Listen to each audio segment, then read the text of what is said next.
Hi, this is Bishurup Tarafdar from India Astrologer.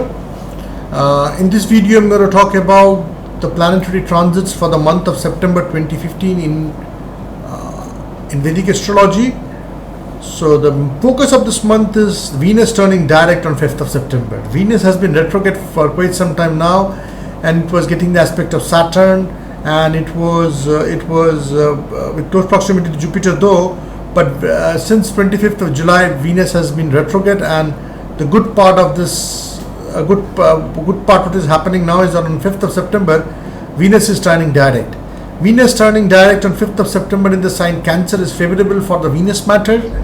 So whoever is running Venus Dasha Bhukti Antara is going to get the benefit out of it, and most of the people in this world who have problems with relationship in last 1.5 months are going to get some relief out of the situation. Venus turning direct in the sign Cancer, and without any negative aspect falling on Venus after the retrogression gets over, is also positive news. Then the next thing which is happening is the new moon in the sign Leo. There is a new moon in the sign Leo. Sun and moon would be conjoined in the sign Leo, and Jupiter would be present in the sign Leo, which is a very benefic new moon. With a new moon happening in the sign Leo, Sun, Moon in the sign Leo, and Jupiter present in that sign is a very positive for Leo matters.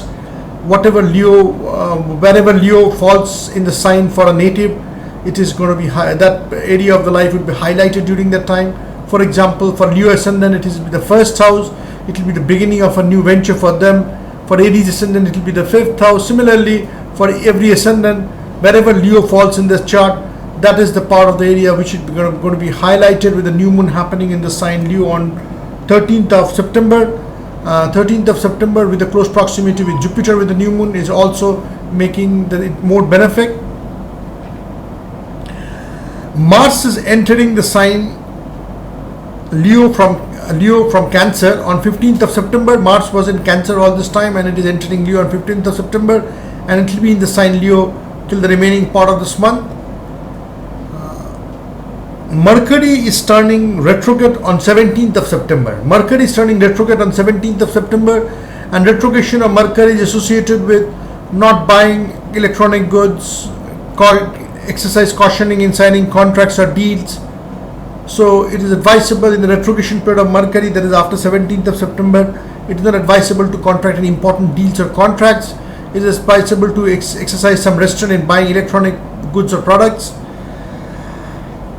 Sun is also entering Virgo from Leo on 17th of September. Sun is entering Virgo to Leo, and Mercury is turning retrograde in the sign Virgo. Mercury would be in the sign Virgo, and it is turning retrograde in the sign Virgo. Sun is entering the sign Virgo on 17th of September, and it will be in the sign Virgo the remaining part of this month. We have discussed about Sun, we have discussed about Venus, we have discussed about Mercury, we have discussed about Mars entering the sign Leo from Cancer on 15th of September. We have discussed. Yeah. There is a full moon happening in the sign Pisces. Moon would be in Pisces and Sun would be in the sign Virgo on 28th of September, towards the end of this month, which is not only a full moon, it will be a total eclipse. Rahu would be in proximity with Sun, and Ketu would be in proximity with Moon.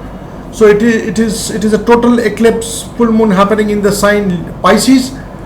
And wherever Pisces Virgo axis falls in the chart of a native, that is the area of life which should be highlighted or should be under a severe change or transformation is indicated. For example, person born with Leo ascendant, Pisces falls in the 8th house, the house of transformation, and Virgo falls in the 2nd house. The 2nd and 8th axis is under transformation for the native who are born with Leo ascendant. Similarly, for each native, each ascendant, wherever this Virgo Pisces axis falls, that is subject to transformation. Jupiter would be transiting the sign Leo the whole of this month. Jupiter would be casting its aspect in Sagittarius, Aquarius, Aries. So if any natal planets are positioned in the sign Sagittarius, Aquarius or Aries or even Leo, it is going to be benefited by the presence of Jupiter in the sign Leo. Saturn would be in the sign Scorpio the whole of this month. Saturn from Scorpio would be casting its aspect in the sign Capricorn, in the sign Taurus, and in the sign Leo. So if anybody is having any planets in the sign natal planets in the sign Capricorn, Scorpio, Taurus or Leo would be under the aspect of Saturn, which is not very good. Rahu would be transiting the sign Pisces the whole of Virgo the whole of this month, and Ketu would be transiting the sign Pisces the whole of this month. So this is a brief summary of how the planets are positioned in this month, in the month of September 2015, in accordance with Vedic astrology.